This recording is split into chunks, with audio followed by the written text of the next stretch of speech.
Hello everyone. Today I have a project update. I've shown this previously in another video and I'm going to show my progress on it. For those of you who do not know what geocaching is, you get a GPS device or an app on your phone and you use the coordinates for the clue to go hunt down the box or container called the cache, and inside it is usually some tradables where you can leave a trinket, take something from inside. Sometimes there's things called travel bugs, which have a code on them, and you're supposed to transport them from one cache to another to help them migrate all over the place. And then there's a log in there, not tree log as in paper that you write on, and you're supposed to write down your geocache name and the date that you were there. And then you can go to geocaching.com and log your visit and keep track of how many geocaches you've found over time. This is a worldwide thing that many countries offer these. It's loads of fun. All family members usually can participate, from 2-year-old all the way up to, grandma. And it's just a great way of getting outside to get some fresh air, explore, do a little treasure hunt essentially. And we think it's great. So I had been collecting my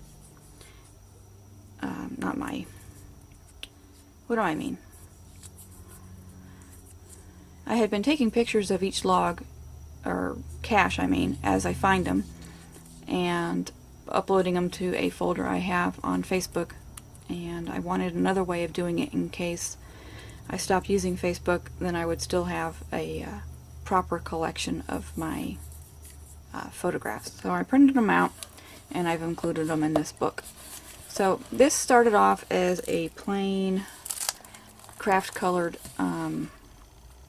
binder, and I used the decorative papers here and added some chipboard that was, I think it's 7 Gypsies. It has kind of a map look to it, and then I used distressed ink on the edge, and then I added these 2 cutouts on there. So I haven't finished the inside front cover. I don't know exactly what I want to put here. I might use one of the manila mailing envelopes so I can tuck things into it if I need to. But I used the tab dividers and have come up with different sections. This one here says cache, and I used stickers for these.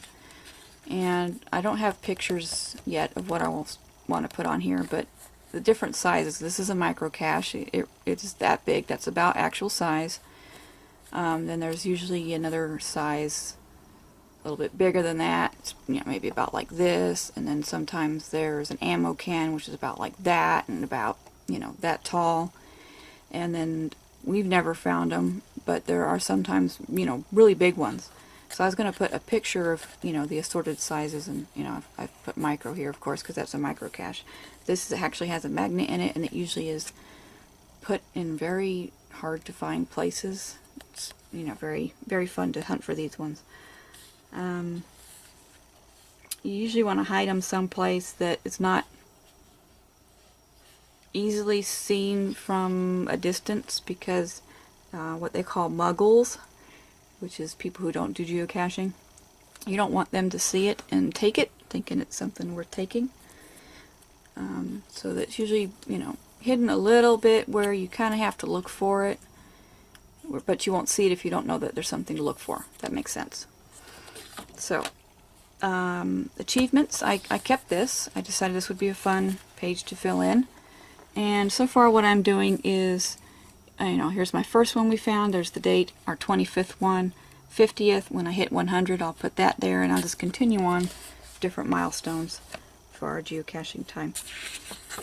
And then there's pictures of us. And I went through and I printed out all of the caches as we found them, and then I took gesso and put it, or white acrylic paint, I think actually is what it was, put a little blob, and then I used rub-ons for the numbers because I thought that would look prettier than me trying to write. So here is an actual the first one we found, and that is an ammo can. And you got, you know, different clever ways to hide stuff. Like this one was called Shark on the Mount, and it was a shark in the mountains, and the container for the log was in a pill bottle jammed in this plastic shark's mouth, which was then in turn put inside a hole in a tree. Here's another example of an ammo can. You know, they use some of the bits of logs to create a hideaway. Here's a Christmas tin. Here's a very common one. It's a plastic container that has flip up sides and it makes it a good seal. Here's another one like that, different shape. And then these pages I used, I cut scrapbook, double-sided scrapbook paper that I've shown before, and then added the holes, and so that's, I've created my pages. And then here's an ammo can hung in a tree. There's another small one. Tupperware is a good container, or, you know, Rubbermaid containers. This one, someone had cut a hole in this log and inserted the metal container into it.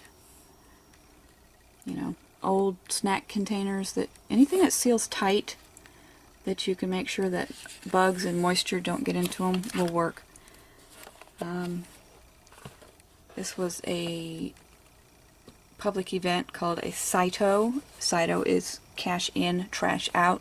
So geocachers got together and we cleaned all the garbage out of this wash. This is in Arizona, so these are supposed to be rivers, but because it's a desert, there's not. But when it rains really bad, they do become rivers. And of course, all of the litter collects in them. This one here was sprayed with some, what's that? Expanding insulation foam type stuff, and then covered with paint. So from a distance, it just looked like a rock. This one was jammed into a bone that was stuffed in a tree.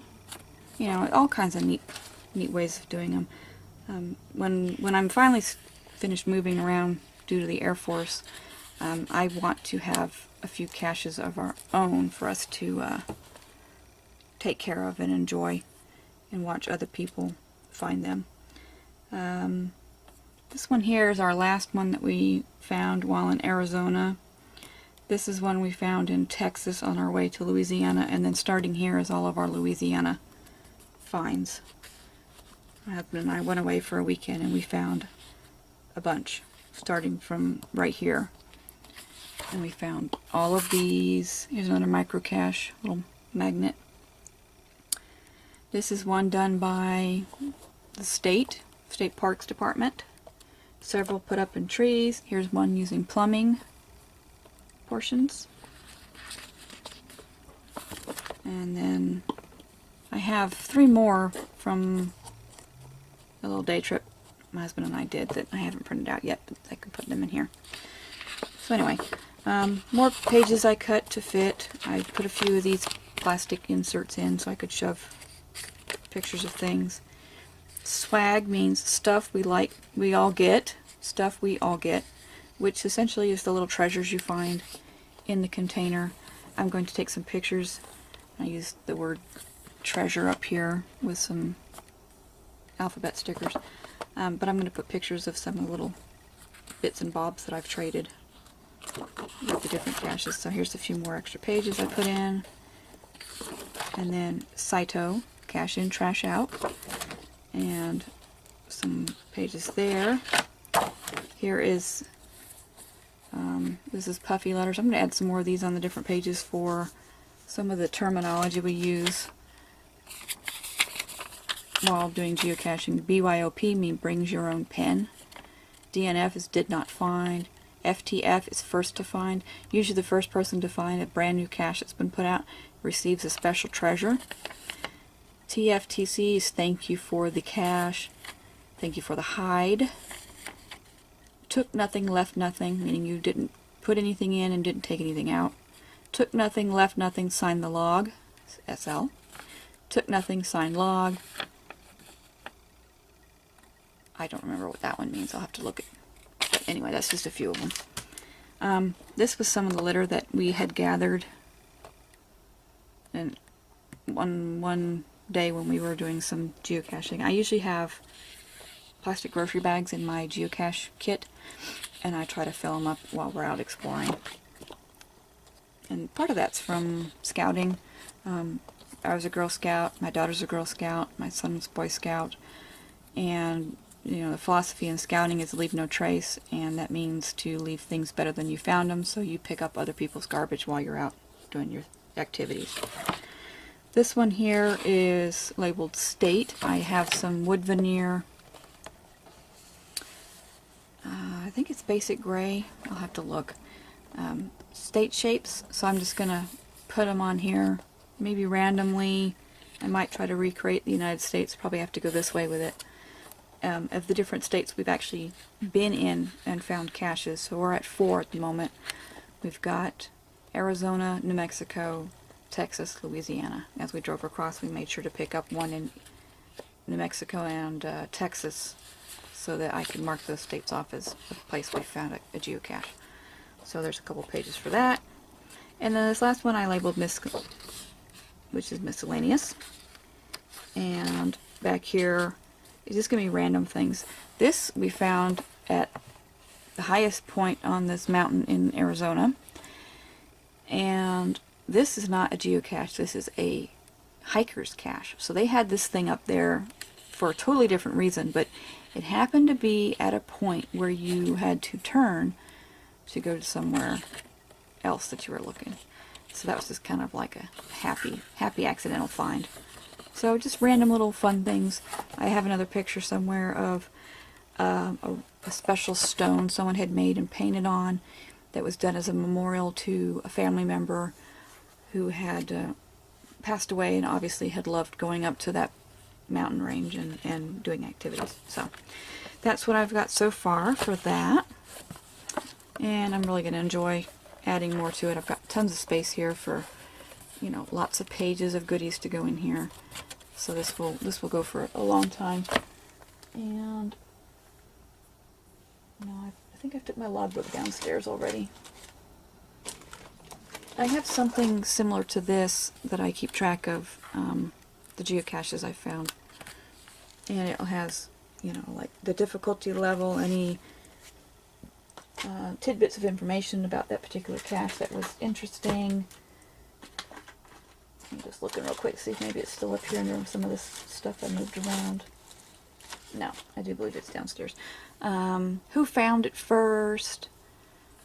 The geo coordinates for where it's actually at. You know, stuff like that.